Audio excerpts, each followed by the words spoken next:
அவங்க கூப்பிட்டதை நான் போயிருந்தேன்னா என்ன ஆகாவோன்னு இருப்பாங்க. அவங்க கூப்பிட்டா நான் போகலை, அங்கே போகிறதுக்கு வாய்ப்பு இல்லை. அதனால் இந்த கொச்சைப்படுத்தும் நோக்கில் அப்படி சொல்கிறாங்க. அது அவங்களுக்கே தெரியும், மனசாட்சிக்கே தெரியும். நான் அதிமுகவை விமர்சிக்குங்கிற நோக்கத்தில் விமர்சிக்கலை.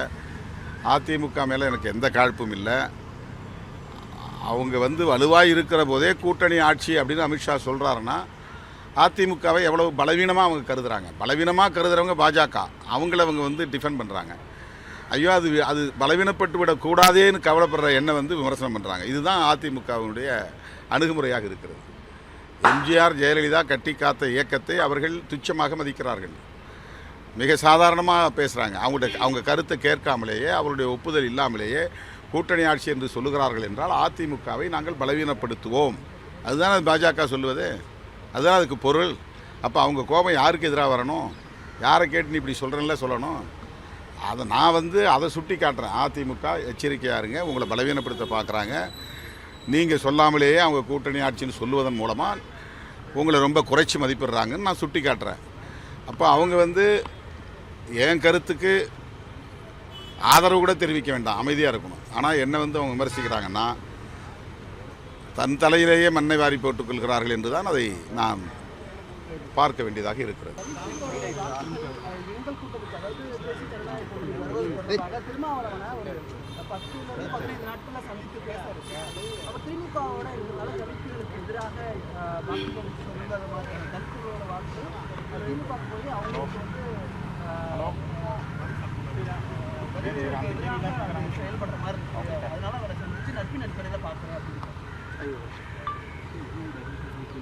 அவர் சந்திக்க விரும்பினால் நான் சந்திப்பேன், அதில் எனக்கு எந்த தயக்கமும் இல்லை.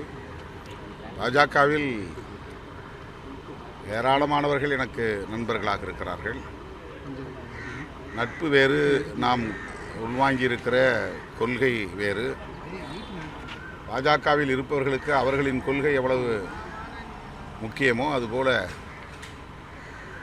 எனக்கு விடுதலை சிறுத்தைகளின் கொள்கை கோட்பாடுகள் முக்கியம். என் கருத்து எனக்கு, அவர்கள் கருத்து அவர்களுக்கு. அதை தாண்டி நட்பு இருப்பது ஒன்றும் தவறில்லை. அந்த அடிப்படையில் அண்ணன் கே.பி. ராமலிங்கம் அவர்கள் எனக்கு நன்கு அறிமுகமானவர், நல்ல பழக்கமானவர். திராவிட முன்னேற்றக் கழகத்தில் அவர் மாநிலங்களவை உறுப்பினராக இருந்த காலத்தில் நாடாளுமன்றத்தின் மைய மண்டபத்தில் நாங்கள் அடிக்கடி சந்திக்கிற வாய்ப்புகளை பெற்றிருக்கிறோம். இந்த நட்பின் அடிப்படையிலே அவர் சந்திக்க வந்தால் நிச்சயமாக வரவேற்போம். அதில் எங்களுக்கு எந்த தயக்கமும் இல்லை. ஆனால் பாஜக கொள்கை அம்பேத்கருடைய கொள்கைகளுக்கு நேர் முரணானது என்பதை நாங்கள் புரிந்திருக்கிறோம், அதில் உறுதியாக இருக்கிறோம். திமுகவோடு இருப்பதால் நாங்கள் பாஜகவை எதிர்ப்பதாக கருதுகிறார்கள். அது அல்ல உண்மை. திமுக கூட்டணி இருந்தாலும் சரி, இல்லாவிட்டாலும் சரி, பாஜக கொள்கைகளை, அம்பேத்கர் கொள்கைகளை ஏற்றுக்கொண்டவர்களால் ஏற்றுக்கொள்ள முடியாது.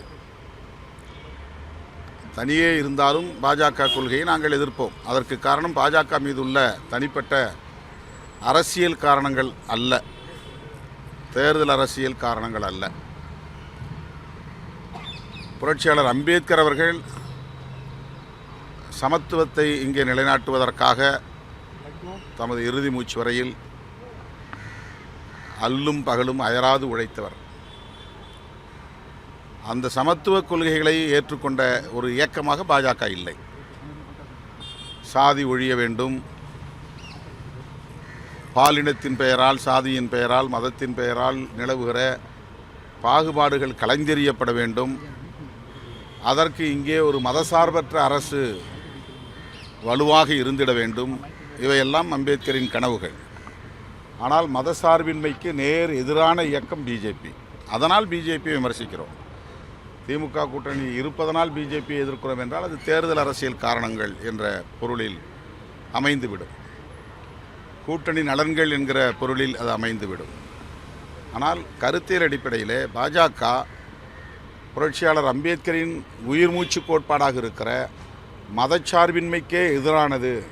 அதுதான் எங்களுடைய விமர்சனம். வேறு எந்த தனிநபர் விமர்சனமோ தனிப்பட்ட அரசியல் காரணங்களோ கிடையாது. அம்பேத்கர் அரசமைப்பு சட்டத்தை வகுக்கிற போது மதச்சார்பின்மையை மையமாக கொண்டு அதை வடிவமைத்திருக்கிறார். அந்த மதச்சார்பின்மைக்கு நேர் எதிரான ஒரு இயக்கம் இந்தியாவிலே தேசிய அளவில் பாரதிய ஜனதா கட்சி தான். எனவே பாரதிய ஜனதா கட்சியை நாங்கள் கருத்தியல் அடிப்படையில் எதிராக பார்க்கிறோம், அவ்வளவுதான். அதே போல் அந்த மேடையில் முதலமைச்சருக்கு மேடையில் நீங்கள் எந்த கூட்டணிக்கு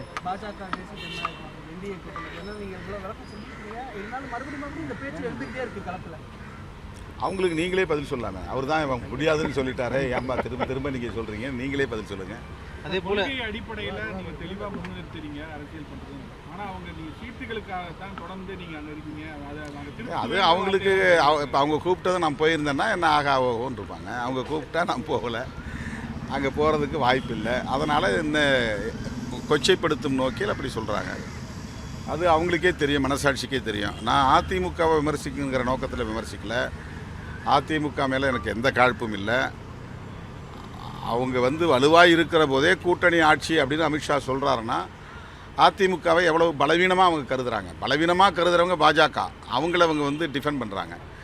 ஐயோ அது பலவீனப்பட்டு விடக்கூடாதேன்னு கவலைப்படுற எண்ணம் விமர்சனம் பண்ணுறாங்க. இதுதான் அதிமுகவினுடைய அணுகுமுறையாக இருக்கிறது. எம்ஜிஆர் ஜெயலலிதா கட்டி காத்த இயக்கத்தை அவர்கள் துச்சமாக மதிக்கிறார்கள். மிக சாதாரணமாக பேசுகிறாங்க. அவங்க கருத்தை கேட்காமலேயே, அவருடைய ஒப்புதல் இல்லாமலேயே கூட்டணி ஆட்சி என்று சொல்லுகிறார்கள் என்றால் அதிமுகவை நாங்கள் பலவீனப்படுத்துவோம். அதுதான் அது பாஜக சொல்லுவது, அதுதான் அதுக்கு பொருள். அப்போ அவங்க கோபம் யாருக்கு எதிராக வரணும்? யாரை கேட்டு நீ இப்படி சொல்கிறேன்ல சொல்லணும். அதை நான் அதை சுட்டி காட்டுறேன். அதிமுக எச்சரிக்கையாக இருங்க, உங்களை பலவீனப்படுத்த பார்க்குறாங்க. நீங்கள் சொல்லாமலேயே அவங்க கூட்டணி ஆட்சின்னு சொல்லுவதன் மூலமாக உங்களை ரொம்ப குறைச்சி மதிப்பிடுறாங்கன்னு நான் சுட்டி காட்டுறேன்.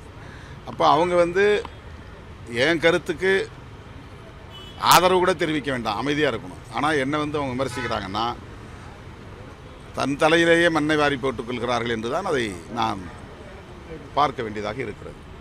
பாஜக கூட்டணியே ரொம்ப குழப்பமான ஒரு சூழல் இருக்குது. அதிமுக ஓபிஎஸ் அமமுக இருக்காங்களான்னு ஒரு குழப்பமாக இருக்குது. இந்த நிலையில் திமுக நீங்கள் உறுதியாக இருக்கும் தெரிஞ்சும் மீண்டும் மீண்டும் பாஜகலையும் சரி மற்ற கட்சிகளும் திருப்பி அதாவது அவங்க ப்ரொவோக் பண்ணுறாங்க, ஏதாவது சந்தேகத்தை எழுப்புறாங்க. விடுதலை சிறுத்தைகள் கட்சி மீது ஒரு சந்தேகத்தை உருவாக்குனா திமுக கூட்டணிக்குள்ளே ஒரு குழப்பம் உருவாகும். அதன் மூலமாக ஒரு விரிசலை ஏற்படுத்த முடியும் அப்படிங்கிறது அவங்களுடைய எதிர்பார்ப்பாக இருக்கிறது.